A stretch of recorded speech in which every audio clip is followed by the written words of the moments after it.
This time on the Brothers Mysterium. Two of the prison warders took one twin in, just leaning like a plank or like a coffin, really. We've done a lot of stuff about ghosts and the paranormal, and this is a little more sort of fringe science. Now, twins often tell us those goosebumpy stories of what could be described as a telepathic bond. And she was so distraught, she actually threw herself off the top of the tower. If the legend is false, it's more than likely that the haunting it's connected to is also false. You're supposed to drive around the tower 3 times backwards, and if you do that, a ghost is supposed to appear at the top of the tower. On today's episode, we explore the possibility of a psychic bond between twins, and then we examine a local legend, Devil's Tower in Alpine, New Jersey, and try to find the truth behind the lore.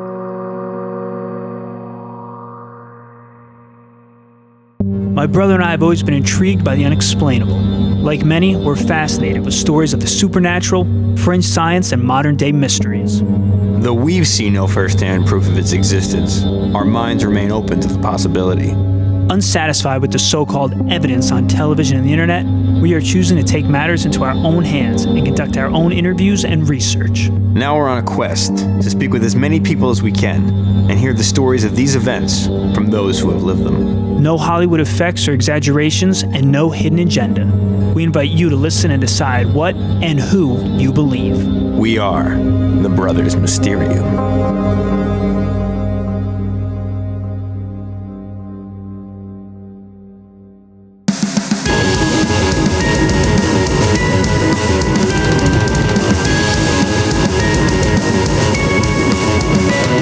Welcome to the Brothers Mysterium. This is Tommy, along with Eric. Heyo. Thank you for listening, as always. And today we're going to mix it up a little bit with this first segment here. We've done a lot of stuff about ghosts and the paranormal, and this is a little more sort of fringe science.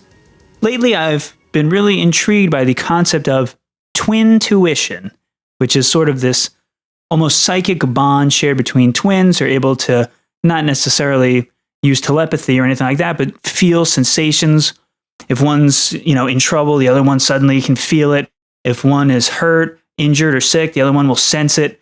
So I kind of want to explore that possibility. So it definitely goes beyond the usual twin conduct, so to speak, because some people confuse this kind of thing with like twins' ability to we had a special language or certain things that only we understood. This is now taking it a step beyond all that. It is. And it's interesting you mention that because there are interesting and intriguing twin phenomena, one of which is twin speak, which, as you said, where twins will develop like a highly complicated language that only they can understand.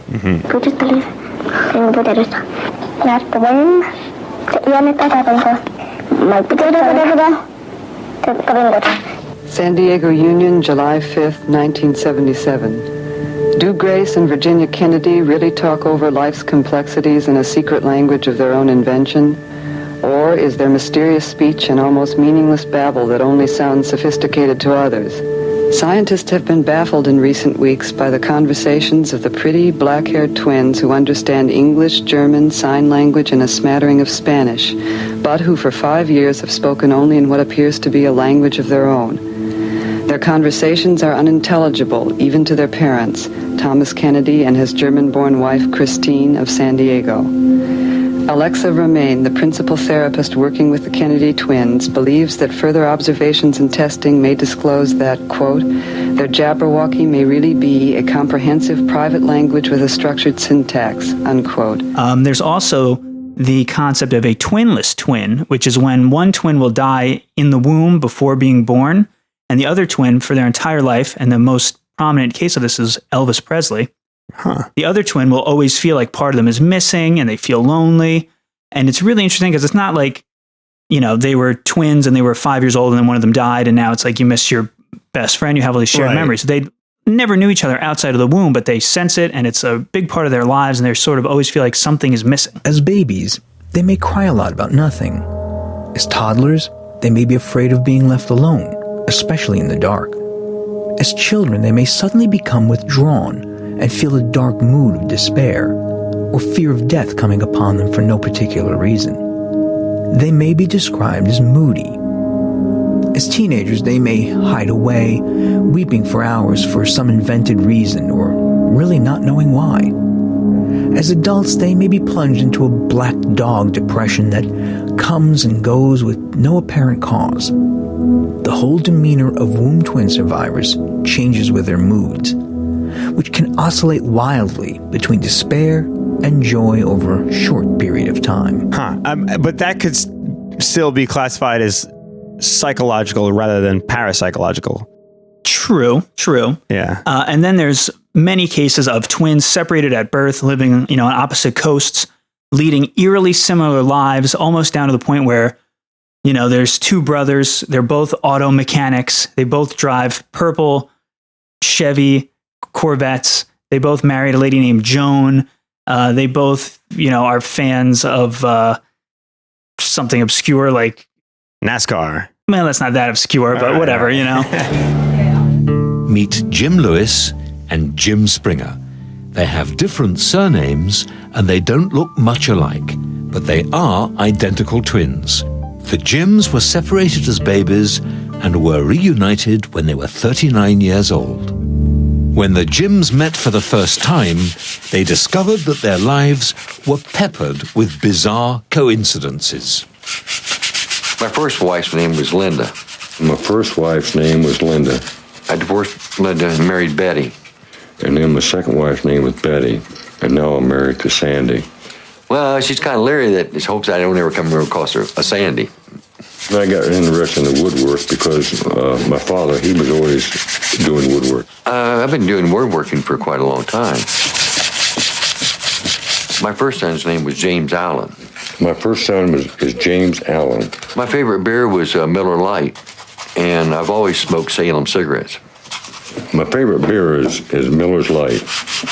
And smoking, I smoke Camel Light, but then I smoke Salem Light too. I switch back and forth. I was in the sheriff's department in Miami County as a deputy. I was deputy sheriff for 7 years. So then two other interesting things that I'll just mention about twins, because they're sort of intriguing. One is the concept of mirror twins. And there's actually two different sort of definitions. Okay. One is like physical, where twins are literally a physical mirror image of each other. So if one has like a mole on their right cheek, the other one has it on their left cheek. And, it looks like they're looking into a mirror. Okay.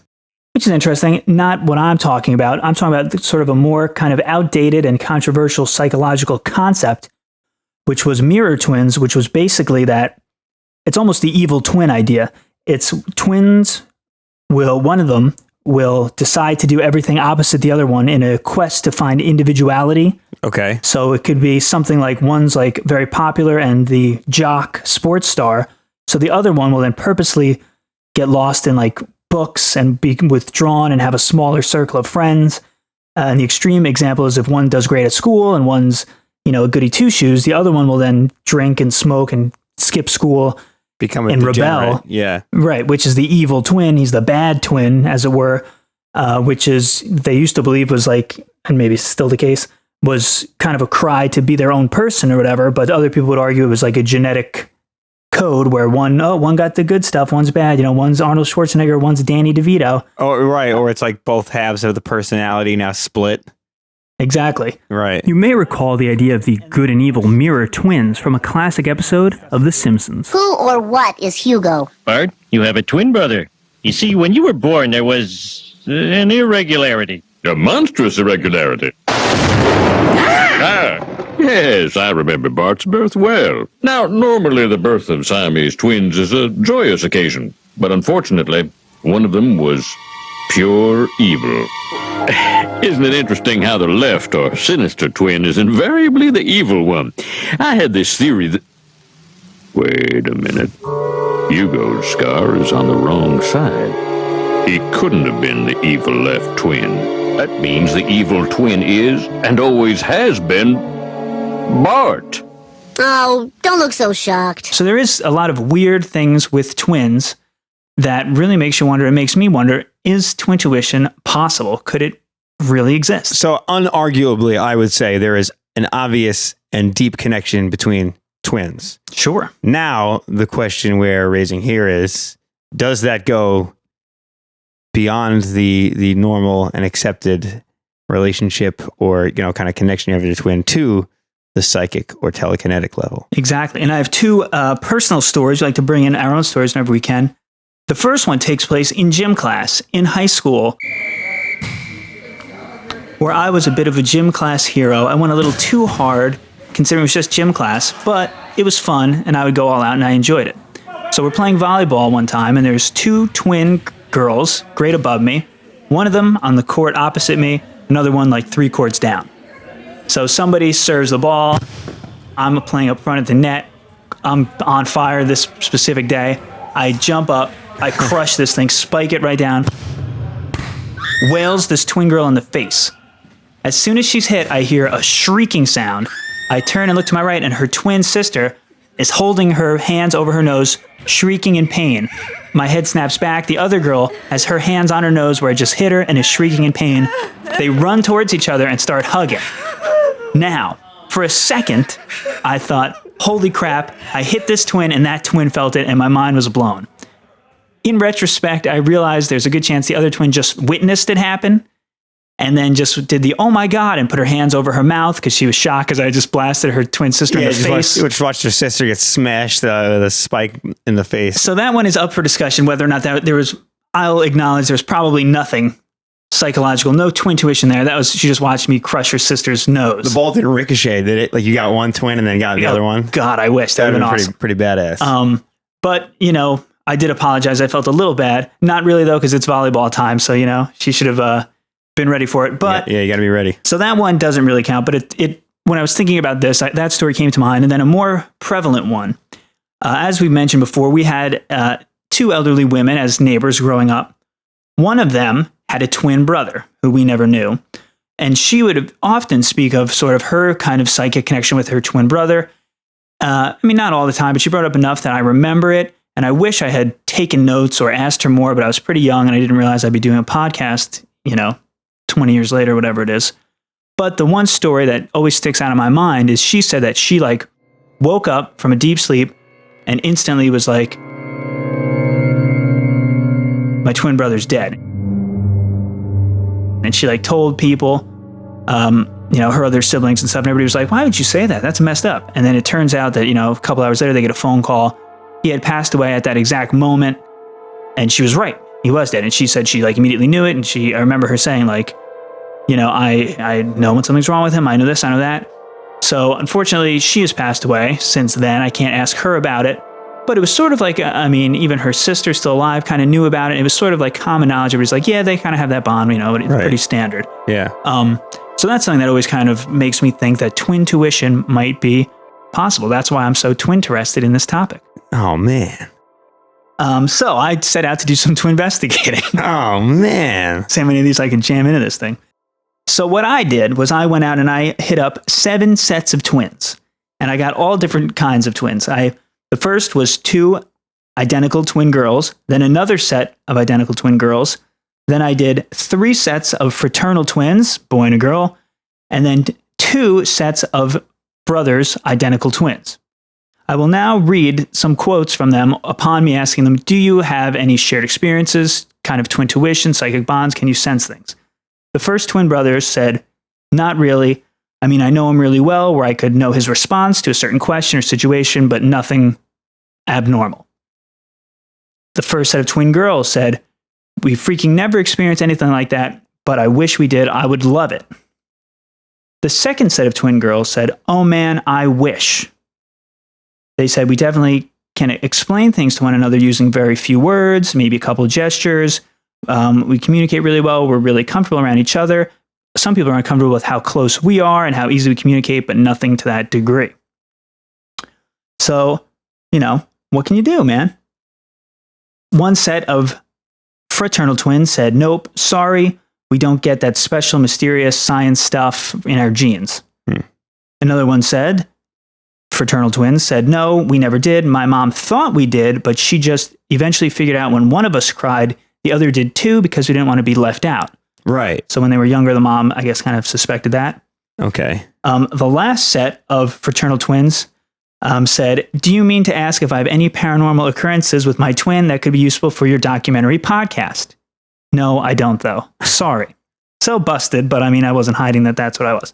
So then the only answer that was sort of an answer was from twin brothers. I went to college with one of them, and he said, when I was in college and I broke my jaw, this guy kind of got sucker punched in the face. I was actually there, and his jaw got broken. He said, my brother and I rarely spoke on the phone or anything like that. We would talk on AIM. For those of you unfamiliar, that was AOL Instant Messenger. Oh, yeah. That was the precursor to text messaging. Yeah. They would talk on AIM from time to time, but they could go weeks without talking on the phone. So that night, after the guy that I know got home from the hospital with his jaw in 3 pieces, he got a phone call. It was his brother at 3:30 a.m. just saying like, hey, what's up? And then he was like, hey, why are you calling me? And he said, I don't know. I just felt like I needed to. So then he explained that his jaw had been broken and what a crazy night it was. And he thought that struck him as being a little bit eerie. He did say, though, that was sort of an isolated incident. It's the only time that happened. It's not like, one of them broke up with his girlfriend. That one called and was like, is everything okay, man? You seem upset or, Right. So I don't know if that is, you need like a control and a variable. Yeah. For the most part, it would seem that the twin-related phenomena are completely harmless. But there are always some exceptions. An extreme example that I'll just mention, because it's definitely worth mentioning, is the silent twins, as they were known as, June and Jennifer Gibbons. So they're 2 identical twins from Wales, and they had their own very in-depth twin-speak language that only they could understand. They didn't speak to anybody outside of their immediate family, and if they did, nobody could really understand them. And they were very odd, stayed together. When they were separated, they would do everything together, even like motions, and wake up at the same time. And they said they would play weird games where they would decide, like, if I wake up first, you can't breathe until I breathe. And like, bizarre stuff. They were like a little too close. Their parents tried to send them to different schools to sort of get them to become individuals, and they both went like catatonic.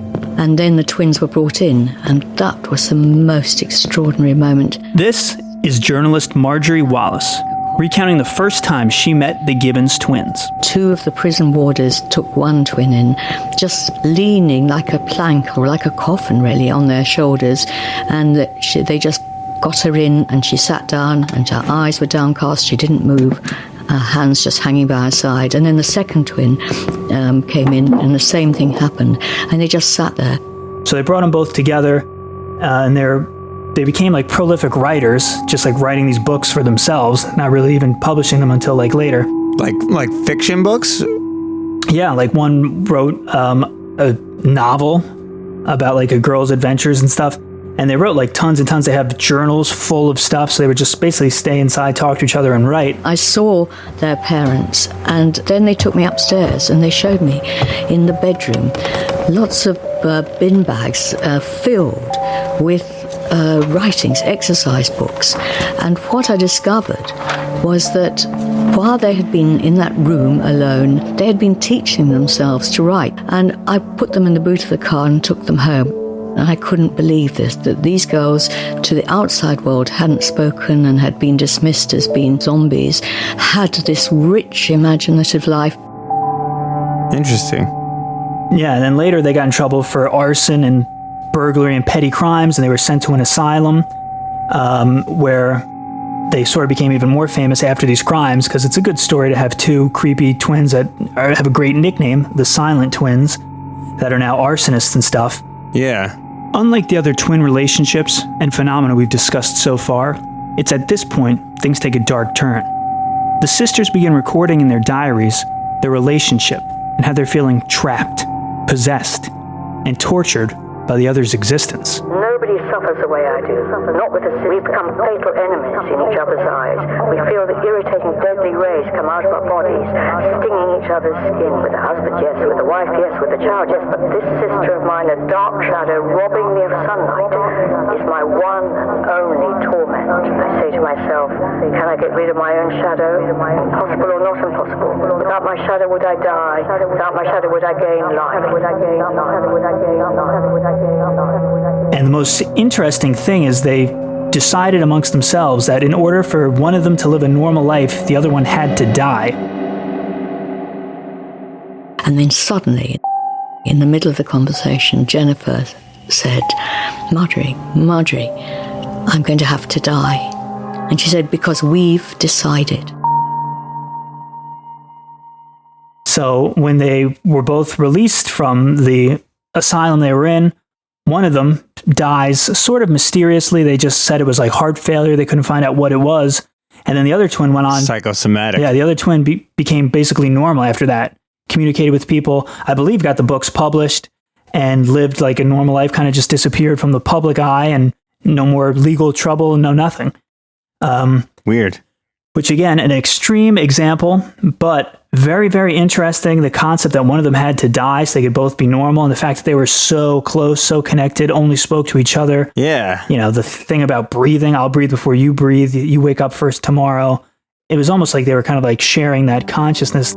Though we didn't find much to suggest twintuition is a legitimate phenomena, we're not the only ones who've looked into the subject. Can twins really read each other's minds, feel each other's pain? Our friend from Nightline, Juju Chang, has been studying the phenomenon of twintuition. She's here now with a report from what must be the best place in the country to study twins, this high school down in Texas. Absolutely. It's a Guinness record-breaking high school, and it is in many ways a living laboratory.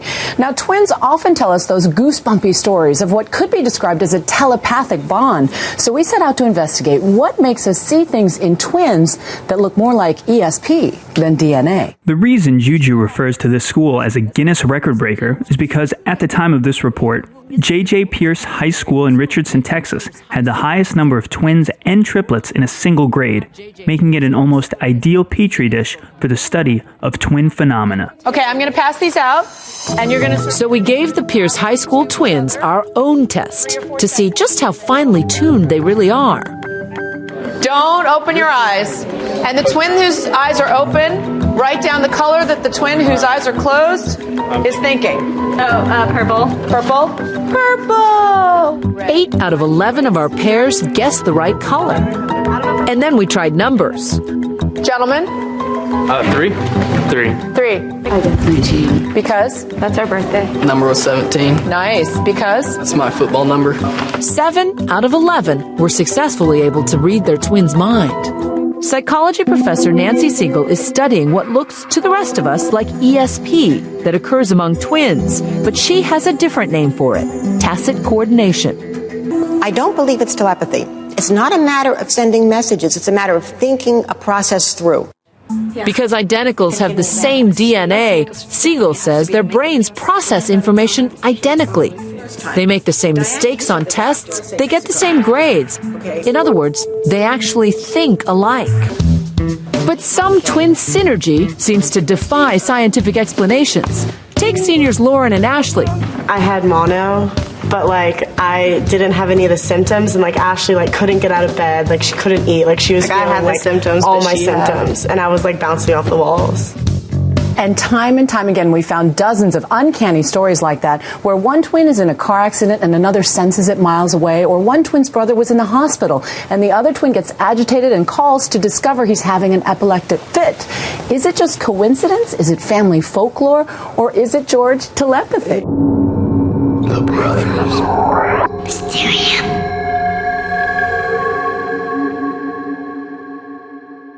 I was really surprised at the findings. I thought that almost all of them would be like, yeah, hell yeah, we have that.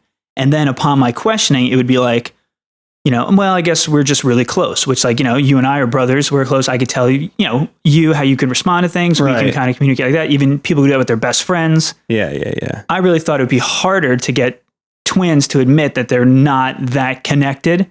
Yeah. So I was actually pretty shocked and a little disappointed that the twintuition really did not, at least in this very small group of 7 sets of twins, really wasn't there. Interesting. And I'm willing to take the experiment slightly further, but not by much, because it was interesting when you mentioned the mother who thought that they had it, and she was an outsider, right? She was not one of the twins. Right, she was not one of the twins. That would be the whole other can of worms. But I asked some people about twintuition, and they said, one guy said, my father's a twin and my mother's a twin. So both of his parents have twins. And he said that there was a time where his father got hurt and his twin, his uncle, his father's twin, felt it. And then another woman I worked with said that she totally believes they have it. She didn't really give me any specific stories though.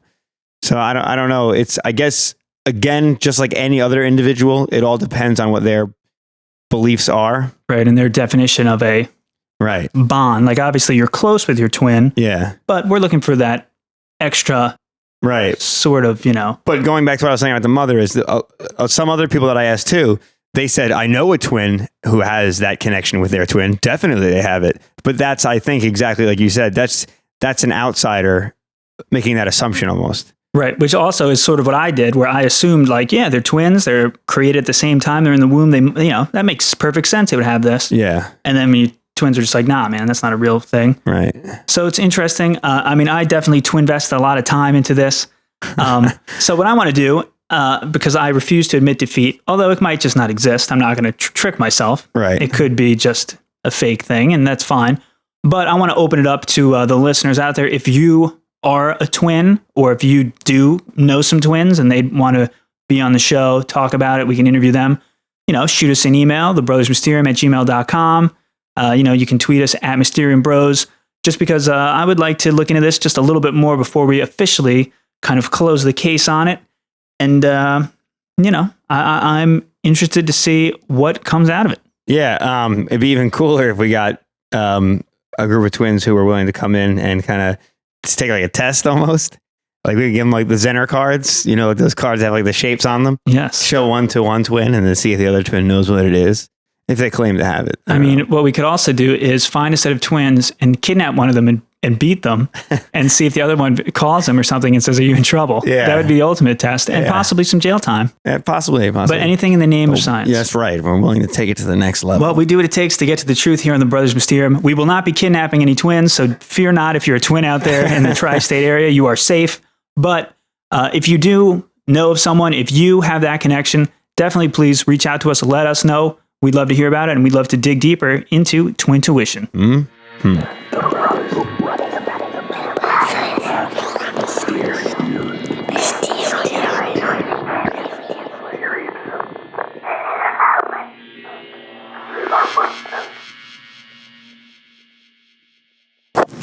All right. Oh, nice view. This is the Brothers Mysterium. Going to a local haunt. We are currently rolling up on the Devil's Tower in Alpine, New Jersey.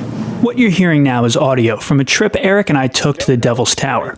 Not to be confused with the giant landform out in Wyoming, the Devil's Tower we visited is an old stone clock tower in Alpine, New Jersey. Whoa, look at this castle. Yeah, a lot of the houses around here look like castles.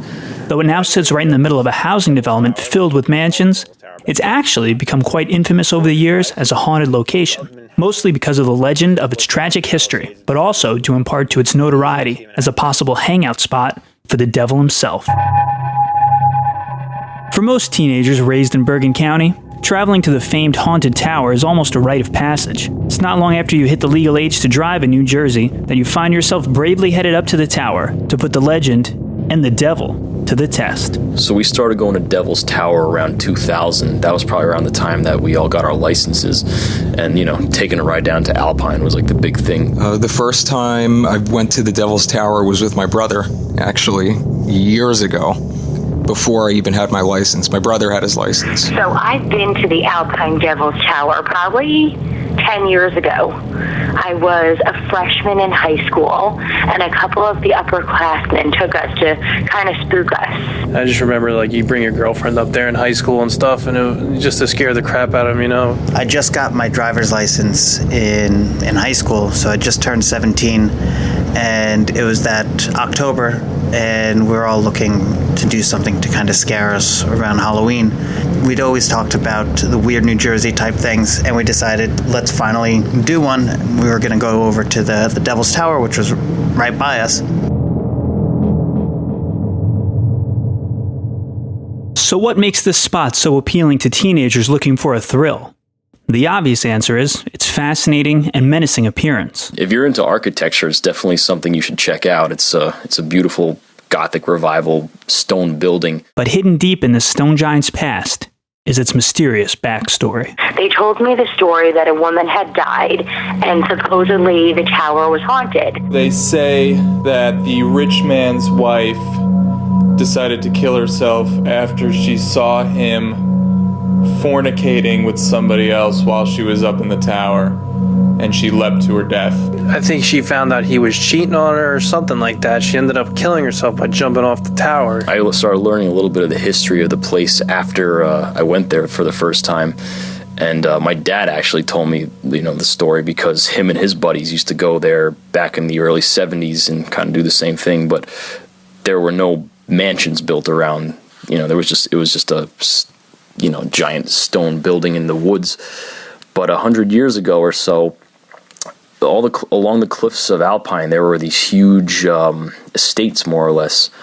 And this one family, the story goes, it was a Cuban sugarcane magnate. He had a huge estate there. That sugar magnate was Manuel Rianda. Rianda was born in 1854 and made his fortune as a sugar dealer. In 1904, he bought an estate in Alpine. He built the tower there for, I guess, for the purposes of, seeing the river. I mean, I really know how good of a view you got, but, that's what they said he built it for. To build this tower, Rianda commissioned Charles Rollinson Lamb, the architect who built the famed Dewey Arch that stood in Manhattan's Madison Square Park in 1899.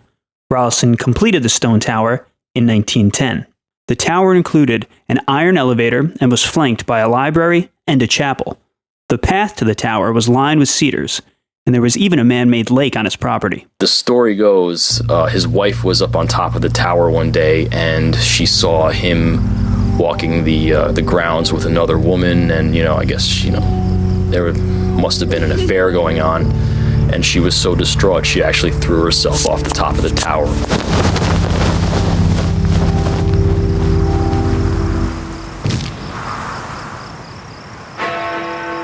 He later came and found her body and everything, and that was the whole beginning of this story.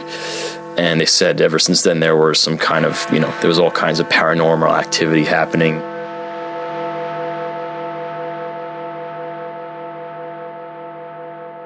So, not only does the tower have a gruesome origin to back its chilling appearance, but it also features a classic, if you do this, then this will happen to you, type of urban legend spin, which apparently kids have been attempting for decades. You're supposed to drive around the tower 3 times backwards, and if you do that, a ghost is supposed to appear at the top of the tower, or at least that's the story that we had heard. Supposedly, you were supposed to look up to the window at the top and see the ghost of the woman who supposedly jumped off of it back in the day. And if you drove around a certain number of times, she would come out and you would see her ghost.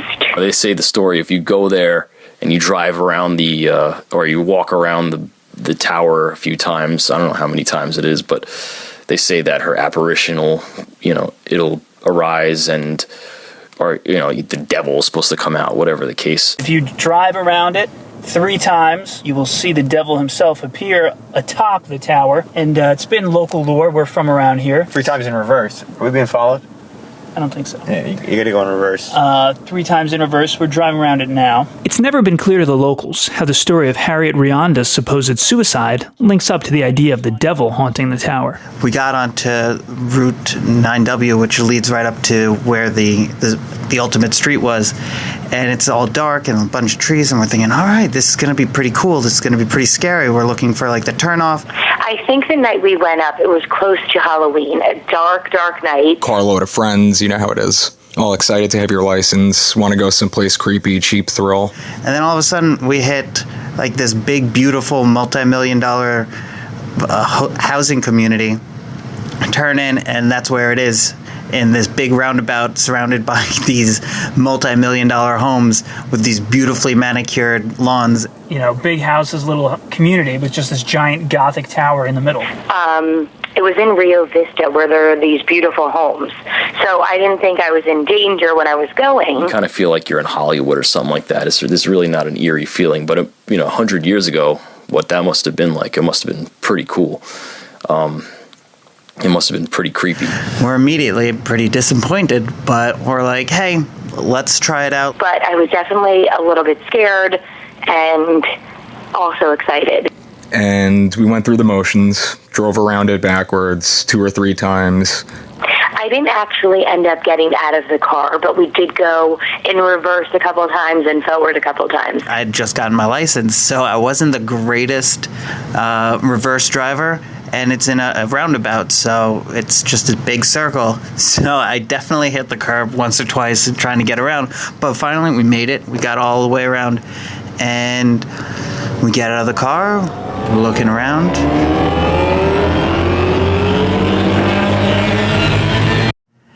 And absolutely nothing happened. Nothing ended up happening. And didn't see anything. We never really got any, paranormal vibes or anything like that. So we all just got back in the car and took off. Yeah, maybe next time. Despite our best efforts, we were never able to find anyone who actually claimed to have seen the devil or the ghost of Harriet. We did, however, learn about a different presence that often emerges after eager summoners have circumnavigated the tower. Most of the times we went there and tried to do that, the cops always show up and they tell you to leave and they bust your balls. And you could only drive around it so many times in reverse before you have to get out of there, before a possible patrol car comes around and starts handing out tickets or citations. We also discovered that with the lack of supernatural happenings, some have gone to great lengths to fake the appearance of a ghost in the tower. In the top window, there was a skull up there. I remember it was oxidized. It was green, so it must have been made out of copper or something like that. And I don't know who put it up there. And, I haven't been there in 10 years. I don't know if it's still there or, I'm sure many other people saw it. Supposedly someone climbed the tower and put a piece of cloth in the window at one point. I never saw it, but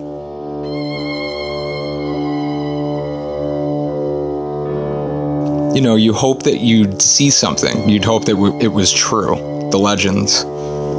But in reality, I think if anybody claims that they saw someone in the window at the top, it was probably just a manifestation of their imagination. Like they were going there wanting to see something. So yeah, but if anybody is ever up in northern Jersey, it's definitely worthwhile taking a trip there. It's a really pretty building and, it's got a pretty cool vibe. So yeah, definitely check it out. As is the case with all things, absence of evidence doesn't necessarily count as evidence of absence. In other words, it's impossible to ever prove something doesn't actually exist, because it could always be that the proof just hasn't been discovered yet. And in this case, we only spoke to a handful of the 925,000 people that live in Bergen County. For now, the appearing ghost or devil idea remains unresolved. We then decided to focus our investigation on the tower's legend and Harriet's tragic suicide, because just like all legends, it's often difficult to tell which elements of the story are completely fake and which ones have a truthful basis in history. So from this point on, we asked ourselves a different question. Did the tower really become a bitterly eternal lamentation of the Rionda's grim and tragic relationship? Or has it always been nothing more than a rich man's attempt to get a sweet-ass view of the Hudson River? Answering this question could easily help us discover the truth behind the ghost stories. If the legend is false, it's more than likely that the haunting it's connected to is also false.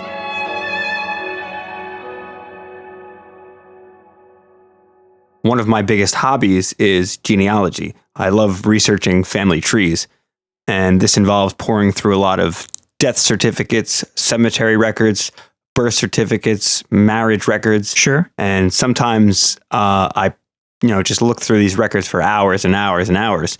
And sometimes when I'm searching databases of record collections, I get bored and I drift away from the usual, family that I'm researching.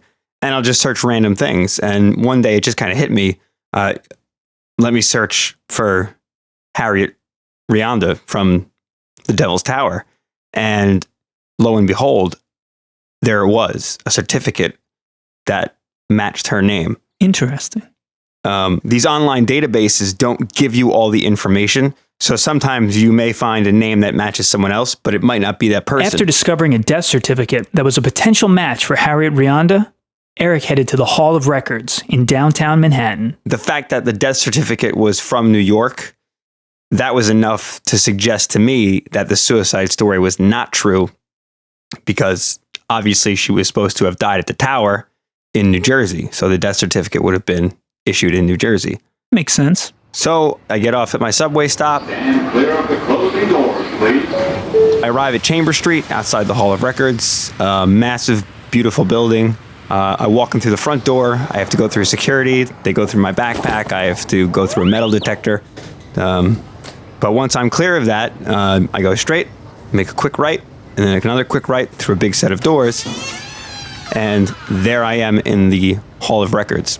Now, the Hall of Records is pretty much just shelves and shelves and shelves of microfilm, which has prints of these records on them. And once you pull the reel that has your certificate included in the microfilm, you take it over to a reel machine that projects the image onto a screen. It's very similar to those overhead projectors that a lot of you probably used in school, where your teacher would literally write on the transparent piece of paper and it would project up onto the screen in the front of the room. So I pull the microfilm tape that has the information that I need. I go over to one of these reel machines, load it up, start floating through the certificates, and you can kind of fast forward and skip and check and see what certificate number you're on, and then you kind of fast forward again, and then you check and see what certificate number you're on. Go a little slower as you start getting closer to the number you need. And I was in, range of Harriet's certificate, so I started pushing the button very slowly so I could work my way to it.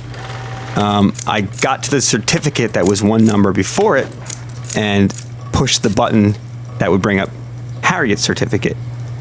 Right as the screen switches over to Harriet's certificate, the machine goes black.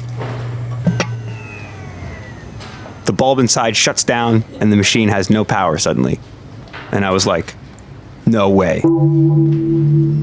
No way. Tell me, there's some kind of presence that's trying to prevent me from uncovering this mystery. All of a sudden I hear a lady say, "Oops, sorry." So I look next to me. Turns out the woman at the machine next to mine had kicked the plug under the table. So I plugged the machine back in and bam, there's Harriet's certificate. To make sure we eliminated any gray areas and to ensure that we were completely clear in our understanding of the cause of Harriet's death, we asked someone with a background in biology and medicine to put all the medical jargon into regular English for us. As usual, this brought us to Amy, Eric's fiance. So I have Harriet's death certificate. And in the column for cause of death, it says date of death was May 18th, 1922. I hereby certify that the foregoing particulars are correct as near as can be ascertained. I further certify that I attended the deceased from 1913 until May 18th, 1922. I last saw her alive on the 17th day of May in 1922. The death occurred on this date stated above at 6 a.m., and the cause of death was as follows. And written in, it says the cause of death was cerebral thrombosis, which is a stroke. And then under that, he put that the duration was 1 month and 14 days, which I take to mean that, this woman had a stroke, and a month and 14 days later, she passed away from the damage from the stroke. Next, it talks about contributing factors to the main cause of death. So things that contributed to her having a stroke. And it was arteriosclerosis, hardening of the arteries, plaque buildup in the arteries. So after reviewing the death certificate, do you see anything that suggests that she could have possibly died from falling from a great height?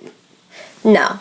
The discovery of the death certificate also led us to discover another fact that greatly contradicted the known story. After searching the address on the death certificate, I found an obituary from the New York Times dated May 22nd, 1922, and it says, Rianda, on May 17th, Harriet, beloved wife of Manuel Rianda, at her temporary residence, 175 West 58th Street. Funeral services at the Church of Our Lady of Lourdes.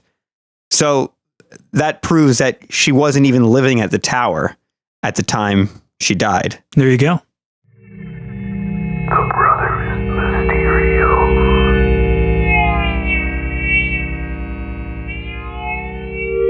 I think, we're not going to tell you who or what to believe, but in my mind, this myth is busted.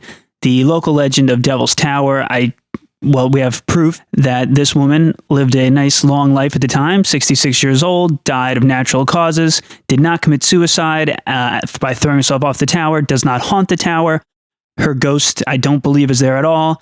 I'm sure people are still going to claim that the devil is there anyway, which feel free to do that. But in my mind, this solves the case. And I'm happy in saying that the Devil's Tower, nothing too weird is going on there besides kids loitering. Yeah, I mean, this definitely closes the casket on the wife suicide element of it.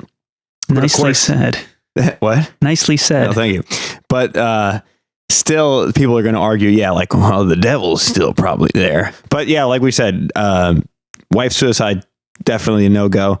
As far as the devil stuff goes, I spent a lot of time in that tower. Never once did anything happen. And actually, this just came to me as I was, listening to that clip. One of my friends actually urinated on the tower too. Oh, that's not a good move. No, but nothing. If you're going to provoke a ghost, pee on the devil's house. Yeah, if you're going to provoke something terrible to happen to you, like in like a horror movie, that's like an automatic death sentence. Like if you pee on someone's grave or something like that. If you do that, you're in trouble.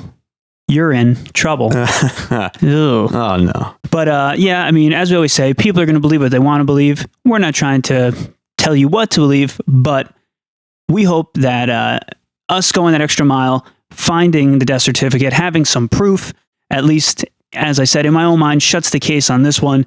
Devil's Tower, not haunted, nothing going on. Cool place to go, take a picture at, but you're not going to see anything paranormal.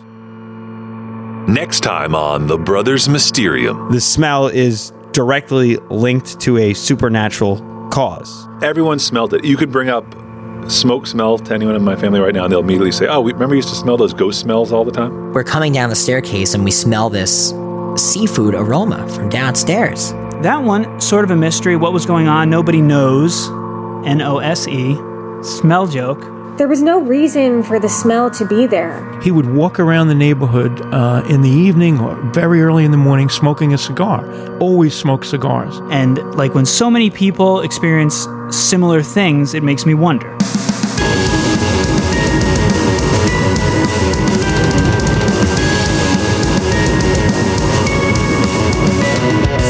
The Twin Speak clip comes from John Pierre Gorin's documentary, Poto and Kambango, which was released in 1980.